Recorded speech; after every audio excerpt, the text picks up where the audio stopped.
Redeeming your name is much harder than making it, and that is the Java 350's task. Classic Legends tried marketing poor products, and I believe they've reached the inevitable conclusion that people will eventually figure out who makes the better product. The question is, has the company figured out what a good product is? And the answer to that question is it the Java 350? We should look back to answer some of these questions. It is a retro after all. The Java adventure, it's not going well. Sales are abysmal and the market share is double digits, but those digits are after the decimal. Marketing's run its course and now the engineering must speak. I do think the or else is very much implied. The Java 350 promises to have the answer. The list of updates is the size of a small novel. This video has no hope of listing them all. But MotorInc is not in the list-making business, and we'll do what we usually do, focus on what that does for you. And you will notice the quality levels are up.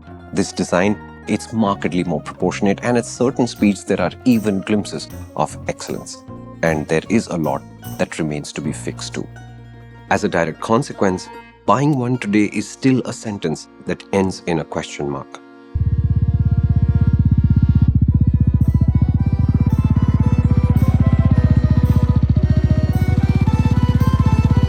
I expect most Java 350 buyers will ride in the city. Let's start there. The beat of the engine note is clearer and more wholesome. And I don't want to keep listing the small changes that lead to these improvements, so I'm asking you to assume Classic Legends did something for your benefit. It's a safe assumption, you'll probably be right. At low and mid speeds, it does remind you of 70s two-stroke Javas, and it really is rather enjoyable, and it combines really well with low-effort riding, easy gear changes, and a very decent spread of torque off the bottom. Trying to overtake someone aggressively can push the 350 out of its comfort zone, and even then, it's not terrible. It's just the sense of peace and composure sort of takes a hit. What doesn't work is the suspension, especially at the rear, and we'll deal with that all by itself later. You will also like how flickable and somehow laid back the Java 350 is. This is a compact riding position on a motorcycle that's slightly larger than before. And you can still neatly tuck the Java 350 into gaps and ride very swiftly without ever leaving the bike's comfort zone. All in all, this is a pleasant city bike if you're a relaxed rider. I think you can tour on the Java 350 if you have one, but I would not buy one for the purpose of touring.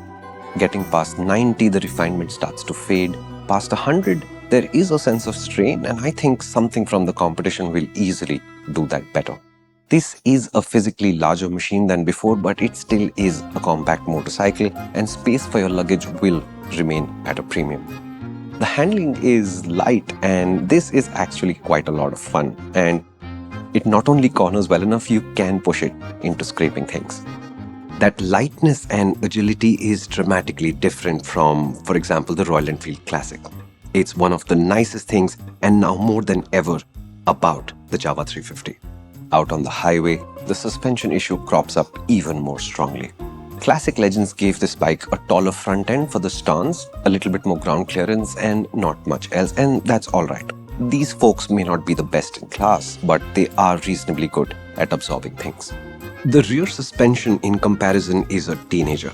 It protests against practically everything it encounters. And the only time the two ends talk to each other really is at really low speeds, and then the ride comfort is acceptable. I do love the Java's no tools required preload adjustment collar as an idea, but I couldn't find a setting that made the ride a lot more comfortable or absorbent. Which is a shame, because this is a really nice riding position and that new seat is actually very good. This could have been a unique riding experience that really ticked a whole bunch of boxes. Java also say they did a lot of detailed work to improve the experience of the owner. The quality of the chrome, for example, it's better. The headlight bulb is brighter. It's good, not great.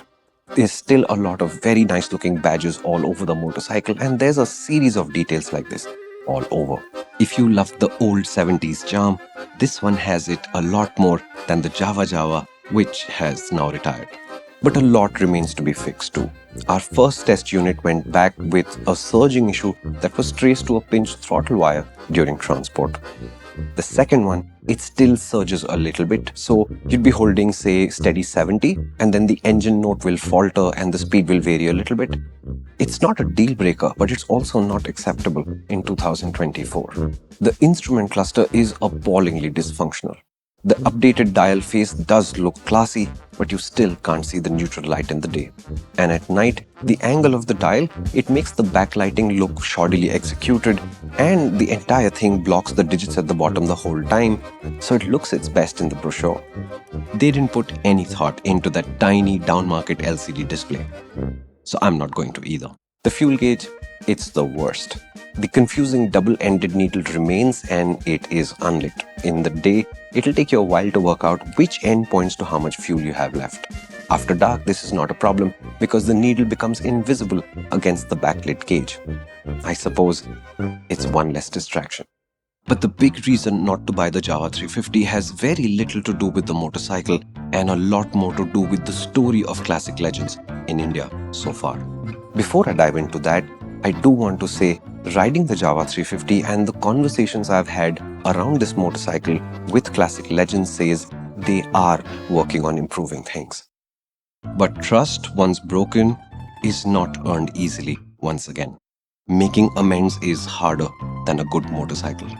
Classic legends rush products to market, and that's left a small group of owners extremely annoyed and frustrated. And that number is small only because the sales have been nothing to write home about. Despite which, complaints about product and service quality have dogged the Jawa and Yezdi brands almost from the moment they opened up showrooms. Maybe they should thank Ola for stealing their thunder. No? Too much?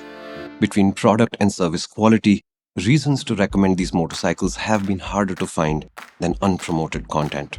Which is why I don't think you should buy a Jawa 350 today. Is it better? Yes.